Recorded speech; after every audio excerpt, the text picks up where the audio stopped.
The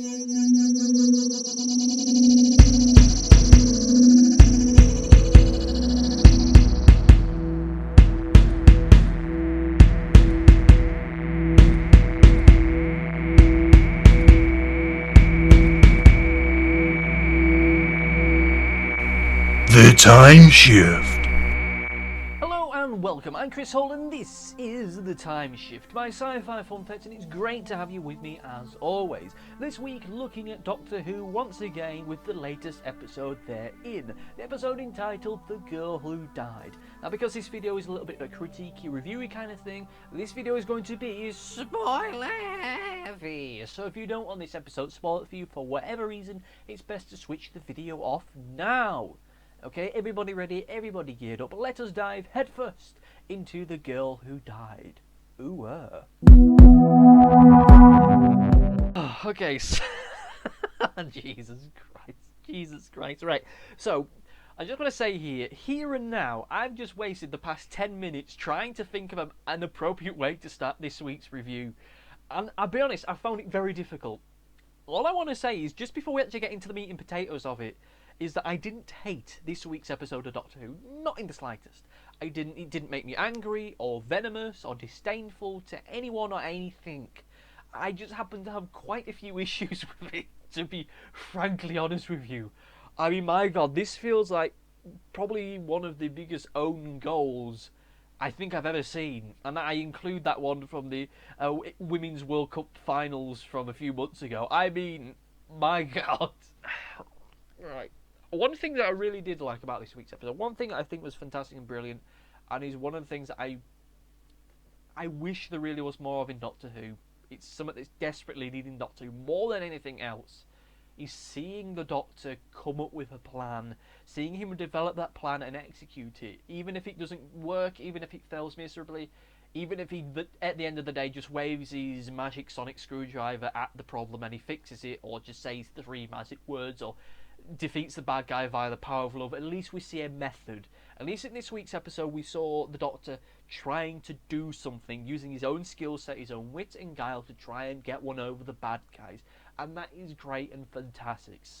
Last week we had the Doctor saving the day by this big, complex, intricate, very interwoven plan that we didn't know about. It was just him, the Fisher King. They had their speech together, the triumphant music swelled up, and then the Doctor had a big, complex plan, and we weren't told about it, so we were just there like, oh, I guess the day's solved then. Oh, but it's a shame that despite the fact that we had such a method, an actual logical causality to things, that so many things about this week's episode didn't really gel or click to me really at all. Okay, so we might as well just address what for me is the elephant in the room with this episode, which is the explaining of how the Doctor got his face. Now, I am a long-term fan of Doctor Who. I am a wilderness years fan of Doctor Who. I started watching Doctor Who when the TV movie was long gone from people's memories, and the whole concept of a new series of Doctor Who was the talk of madmen, having to make do with watching episodes of Doctor Who, classic episodes of Doctor Who, on omnibuses at like 5-6 o'clock in the morning, and for the duration of that time seeing all those classic episodes of Doctor Who, seeing all those regenerations, all those regeneration stories, the same basic principle has been imprinted on my brain, which is that the regeneration process and the end result of it is random. The face, the persona, the character that the Doctor has for the next regeneration is random. What causes personality? Random. There is a deleted scene post-regeneration for David Tennant which suggests that some factors of the personality, or even just the accent, may be as a result of the environment they are in when they regenerate. There's something like a line that explains why he goes from having a northern accent to having a Cockney accent, which is because of the time that he spent travelling around with Rose, and her accent is kind of fed into him a little bit, and that's the reason why that is the case. I can understand that, I can take that, but the sheer notion that Doctor can explicitly pick the face that he's going to have feels very, very wrong and doesn't sit with me well in the slightest. As fans, as people watching it, we don't need to have an explanation as to why the Doctor now looks like a character, a person that we saw in a previous episode. We don't need that. Because if we had to have the explanation, why aren't we having the explanation why in that exact same episode that Peter Capaldi was in, we also had Karen Gillan as one of the extras in the episode, where there's no explanation as to why Amy Pond looks like that weird cultist lady. There is no notion or sentiment or even attempt to explain that at all. So I don't understand why we need that then for the Doctor. I mean, for superficial, for story reasons, yeah, but it just feels incredibly hokey and clumsy, and just then kind of flies completely in the face of the whole lore and the whole idea of regeneration cycles since pretty much it was introduced. And it feels like such a massive two-finger salute to the whole canon to this point for no real reason, other than trying to use it as an excuse to then set up next week's episode. Now, I have no idea what the whole writing process was for this and next week's episode. All I know is, and it's only a rumour, mind you, that this week's and next week's episodes were not as meant to be a two-parter. There were just going to be two separate episodes, two separate independent episodes, which just kind of got banded together. So I don't know whether Stephen Moffat's credit on these two episodes is because he has reworked the two of them so they fit together and it's just acknowledging that fact, or whether Matheson and Moffat sat down together and wrote these two episodes together. I just don't know that, and I can't speculate on that fact. But as we have that explanation of the regeneration, that then gives the Doctor some motivation to then make Maisie Williams, his character, I believe that's her name, I apologise if I mispronounced that, to give her character effectively immortality so that then she can come back next week. I don't know if the original intention was that to be the same actor or the same character between those two episodes or not. I genuinely do not know, because I have no knowledge of the writing process for these two episodes. But it just means that a whole revelation that the Doctor could pick his own face, that he could decide his own appearance in a regeneration cycle, it just makes it feel utterly, well, superficial in a way. It feels as though it's just there for the sake of bad writing and nothing else. It's just there so we have a motivation for the Doctor to save the girl's life so that she can then come back next week. It just feels like a series of almost like contract negotiations rather than any kind of real logical sequence to it. I just get this sore feeling that this episode has just been messed up somewhere along the lines. I have this distinct feeling that it is a case of Stephen Moffat was brought into this episode so that it could be a two-parter, and the only reason why his credit is because it's to make it a two-parter. I don't know that, and I'm not going to say that that is the case. All I'm going to say is that it's a disappointment more than anything else. Maybe next week it will rectify it. We can only see. The next week's episode does look genuinely interesting. It seems to have a similar kind of tone and a feel to it as Mummy on the Orient Express, which, great, fantastic, so long as it feels a little bit more self-contained. That may be the big problem that I have with it, is that the other two Jamie Matheson episodes were self-contained, just their own little worlds. You could just watch those two episodes and just show those two episodes to someone who's never watched Doctor Who before, and them almost perfectly understanding it. With this, it's not quite the same because of because they're having to lead into each other, which doesn't quite sit well with me. Oh, dearie me. Anyway, whatever. We're going to move on now to the performances, where I have a little bit more to talk about. Okay, so time for the performances, and as always, Jenny Coleman, Peter Capaldi, great as always. And it really goes to show just how fantastic Peter Capaldi is as an actor, as he can make what was once really a joke I mean, Doctor Who suddenly turn into something big and serious and have all the gravitas of the finest works of Shakespeare. You know, the whole thing of Matt Smith's Doctor being able to talk to babies and how that's back again, but how this week it was done more big and serious. And by God, he somehow managed to turn something I found infuriating then, and to a certain degree find infuriating now, but somehow sold it to me. He sold the idea of the Doctor being able to talk to babies actually legitimately fantastic thing because of the sheer writing ability within that speech, and the sheer speech itself was fantastic, genuinely fantastic. The evolution of what once was just a dumb, silly joke into something real, something substantial is fantastic. Another standout moment for this episode. The performance that people have kind of been building up and hyping up for oh so bloody long is Maisie Williams in this episode from Game of Thrones, a show that I've never seen. But up until this point, any kind of TV show or something that I saw with a character rather than an actor from Game of Thrones has been crap. Somehow Maisie Williams comes out and really saves the day by having a decent performance. It's just a shame that her character feels incredibly insignificant in the grand scheme of things for some reason, and I don't know why. There is this big rumour going around that she may well become the new companion, which I honestly wouldn't mind. And of course there was another rumour going around that she may be the Doctor's granddaughter. And she isn't, she's just a Viking girl who could see the future or something, could have premonitions, and then she has heart failure for plot contrivances and then becomes immortal.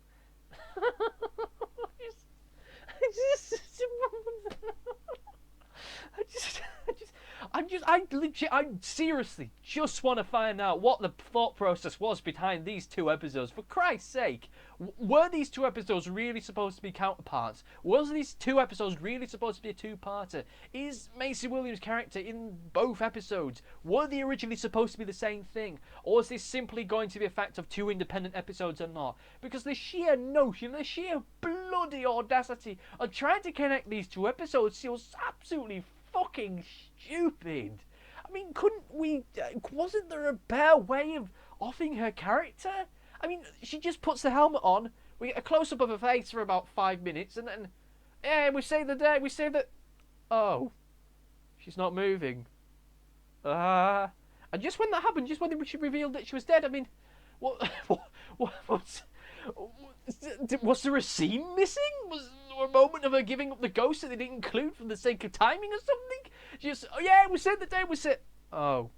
It just felt like a cutaway gag from an episode of Half in the Bag, for Christ's sake. I mean, God Almighty! And I thought that it was almost going to tie, when they announced it was dead. I thought it was going to tie into the start of the episode when we had Clara with the helmet on and the Doctor saying, "You're almost asphyxiated in space."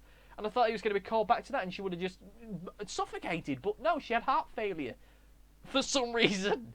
A device which isn't connected to her heart at all. She gets heart failure.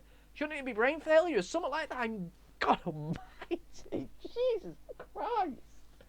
I honestly want to know what the thought process was. I refuse to believe that this week's and next week's, even though I've not seen next week's episode, I refuse to believe that this was a two-parter. That this was ever intended to be a two-parter. I'm really disappointed with this week's episode. I honestly am. Maisie Williams has been hyped up. This episode has been hyped up for so long. I'm someone who doesn't play into the hype of all this. I've learned all too well that a hype with Doctor Who is bollocks. I've kept away with it, but there was still a part of me that was interested. Still a part of me that was excited. The idea of having two great writers coming together, getting an actor from a well-known TV show and putting them in it as well, and at the end, kind of doesn't work at all. There's some weird concepts and ideas which simply don't click at all, but I suppose this is all stuff that I can just talk about in the overview, can't I? Oh, so yeah, I really have a lot of issues with this episode, even though it's an episode which I didn't hate, even though it's an episode which didn't really get me angry at the time. It's just that it feels like such a raspberry jam, an absolute trifle, a mess of an episode when you get down to it.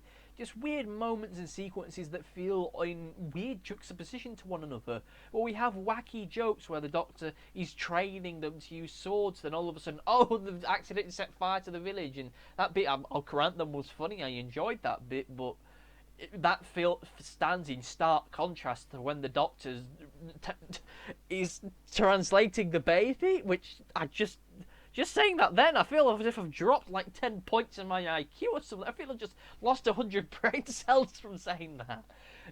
They've taken a joke from Matt Smith and turned it into a serious thing, which is both genius but insane at the same time. I feel as if I'm going to have a stroke, I honestly do. And we get the very, very dark, serious bits, then we have wacky moments with the Vikings. Then we have, like, almost a weird mythological storyteller sense to it than to flashbacks to David Tennant's time. And I'll say this, I'll be honest, I'm not a fan of David Tennant, and I'm not a massive fan of a lot of the episodes that he was in, but just those two clips, the sheer emotion between the two actors, between Catherine Tate, who I hated as a companion, and David Tennant, just that short exchange, the whole 3 lines of it, not even 3 lines, the whole maybe 2 lines of it was great, superb, far better than this week's. And this year, just that picture, just that image of the Doctor reaching his hand out to Peter Capaldi's character in that episode, just what a beautifully shot, almost iconic moment that is, to just the Doctor fucking around in a field.